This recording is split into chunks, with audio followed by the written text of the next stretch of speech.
आज आम जाना जे ये श्रेणी विभाग नामकरण पद्धति किए करते। श्रेणी विभाग कौन ना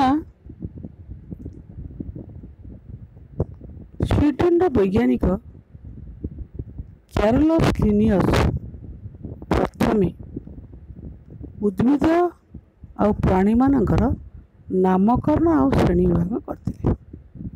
तेणु तांको उद्भिद जगत आ प्राणी जगत नामकरण श्रेणी विभाग जनक बा father of nomenclature and division बोली कहुए। ताले से गोटे पुस्तक रचना करते ना हूँ सिस्टेमा नेचुरा से बोधे नियमावली करते। से नियमावली नाम हूँ आईसीबीएन। आईसीबीएन है कौन ना international code of biological nomenclature. यही नियमावली रे से केते गुडे नियम प्रणयन करते तथा प्रत्येक वैज्ञानिक नाम दुईटी नाम द्वारा गठित। गोटे है जाति आ गोटे प्रजाति तथा मनुष्यर वैज्ञानिक नाम है होमो सापियंस। होमो है जाति, सापियंस है प्रजाति। सेमती बाघ है फेलिस टाइग्रिस।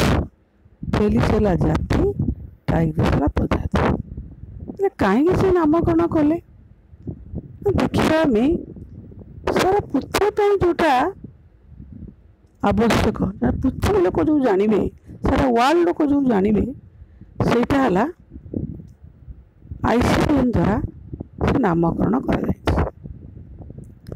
कहीं ना मनीष मनीष आम कह ओडिया मनीष, इंग्लिश कह मैन, संस्कृत कह नर, बेंगली कह मानुष, अन्य फ्रांस फ्रांस अन्य विभिन्न कंट्रीर विभिन्न लैंग्वेज ये मनीषर अच्छे।